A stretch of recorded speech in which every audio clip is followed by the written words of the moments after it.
এ আসবে আবার ফিরে বাংলার ঘরে ঘরে ইসলামের বাণী নিয়ে আল আজহারি।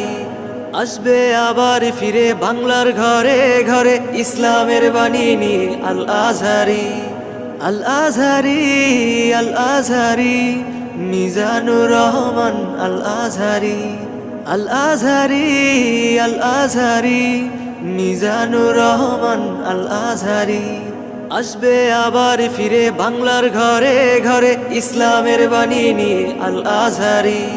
এখানে অনায়াসে 20 লাখ লোক বসতে পারবে। পুলিশ, আর্মি থেকে সকল নিরাপত্তা কর্মীগণ আমাদের এখানে থাকবেন। আমাদের প্রায় 500 পুলিশ থাকবে। আমাদের এখানে আদ্দিন ফাউন্ডেশন কর্তৃক পরিচালিত 3 দিন ব্যাপী এই ঐতিহ্যবাহী মাহফিলে অনেক সুনামধন্য বাংলাদেশের বিখ্যাত বক্তাগণ উপস্থিত থাকবেন। আমাদের এই 3 দিন মাহফিলকে কেন্দ্র করে আমরা অনেক কাজ করেছি।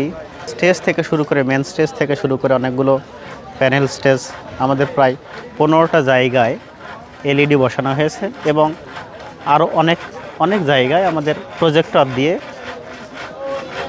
দর্শকদের সুন্দরভাবে দেখার জন্য আমরা ব্যবস্থা করেছি এবং দর্শক যেন প্রাণপ্রিয় মুসল্লিরা যেন ভালোভাবে বসতে পারে এই জন্য আমরা অনেকগুলো প্যান্ডেল তৈরি করেছি।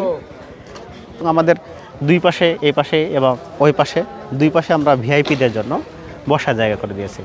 আমাদের এই পুরো যে মাঠটা, পুরো যে স্টেজ, এই স্টেজে আমরা শুধু একজনকে বসার, শুধু আমাদের যিনি প্রধান আলোচক থাকবেন বা যে আমাদের যখন যেই সময় যে আলোচক থাকবে সেই আলোচককে আমরা বসার জায়গা করে দেব এবং এখানে শুধু আমাদের আলোচকই থাকবেন। এবং আমাদের বিশেষ একটা আকর্ষণ আছে, সেটা হচ্ছে স্টেজের উত্তর সাইড দিয়ে ওই আমাদের হেলিকপ্টার ল্যান্ড করবে আমাদের আদ্দিন মেডিকেল কলেজের ওপর থেকে হেলিকপ্টার ল্যান্ড করে ওর নিচ দিয়ে আমাদের আদ্দিন ফাউন্ডেশনের chairman sir doctor Sheikh Mohiuddin sir, উনি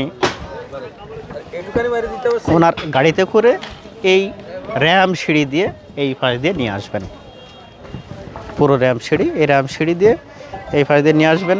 তা আমাদের এই র্যাম সিঁড়ি এই দিক দিয়ে বয়ে এই দিক দিয়ে সোজা আমাদের রাস্তা দিয়ে আসবে আমাদের মেহমানগণ এবং আমাদের দুই পাশে ভিআইপি জায়গাদের বসার জায়গা রয়েছে এবং তাদের পথও আলাদা।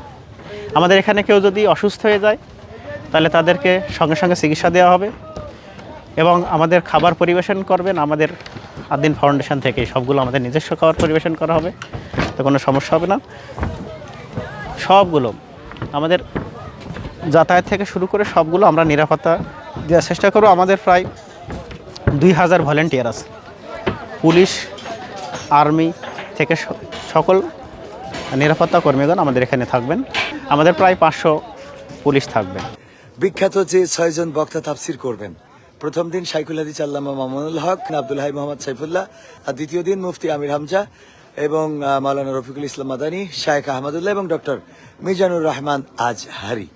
আমাদের এই ডিজিটাল স্ক্রিনে কিন্তু বড় করে দেখানো হবে এবং মানে চারিদিকে শুধু মানে বাতি আর বাতি।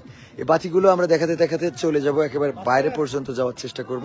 এই লাল গালিচার শুভেচ্ছা দিয়ে আমাদের মেহমানদেরকে নিয়ে আসা হবে। এখানেও কিন্তু ভিআইপি পার্সন তারা বসবেন এবং তারা সরাসরি স্টেজের দিকে মুখ থাকবে না, তাদের জন্য লাল গালিচার ব্যবস্থা করা হয়েছে এবং আমাদের প্রশাসনের ভাইরা অলরেডি এখানে দায়িত্ব পালন করছেন যেন নিরাপত্তায় কোনো বিঘ্ন না ঘটে। তার জন্য এই শীতের রাতকে উপেক্ষা করে মা বোনরা যেখানে বসবে 5টা প্যান্ডেল কিন্তু মা বোনদের কমপ্লিট তাদের করা হয়েছে তাদের জন্য শামিয়ানা, এবং তারা যেন আরামের সাথে বসতে পারে। ভাসমান ভেলার ব্যবস্থা করা হয়েছে এবং ওই ভাসমান ভেলার উপরে বসেও কিন্তু মাহফিল উপভোগ করতে পারবে। ওয়াশরুম টয়লেটের ব্যবস্থা করা হয়েছে যেন কারোর কোনো কষ্ট না হয়। ওয়াশরুম টয়লেট এখানে কিন্তু অনেক বড় প্যান্ডেল এখানে প্রস্তুত করা হচ্ছে, যেটা এই অঞ্চলের যারা আসবে তাদের জন্য। এই অঞ্চলের বলতে এই পাশ দিয়ে আরো একটা রাস্তা আছে, যে রাস্তা দিয়ে মহিলা এবং পুরুষ আসতে পারবে। এটা পিছনের রাস্তা বলা যায়, একেবারে মেডিকেল কলেজের অপোজিটে। আর মেন রাস্তা তো আমরা যেটা দিয়ে ঢুকি ওটা দিয়ে বের হয়ে আপনাদেরকে দেখিয়ে দেবো ইনশাআল্লাহ। মোটামুটি কতজনের আয়োজন এখানে? আনায়াসে 20 লাখ লোক বসতে পারবে। কেউ মনে করে যে আমি পুরো জায়গাটা ঘুরবো, তো তার একটা বেলা কেটে যাবে। তাও মনে হয় এই জায়গাটা পুরা জায়গায় সে ঘুরে দেখতে পারবে না। বাংলাদেশে আর কোনো মাহফিলে এমন প্রস্তুতি নিতে আমরা দেখিনি। সুপ্রিয় দর্শক, সর্বোপরি বলতে চাই, যেটা আমরা পর্যবেক্ষণ করেছি, দেখেছি, এই মাহফিলটি হতে যাচ্ছে বাংলাদেশের সবচেয়ে বড় মাহফিল। তাই দলে দলে যোগদান করে মাহফিলে অংশগ্রহণ করবেন।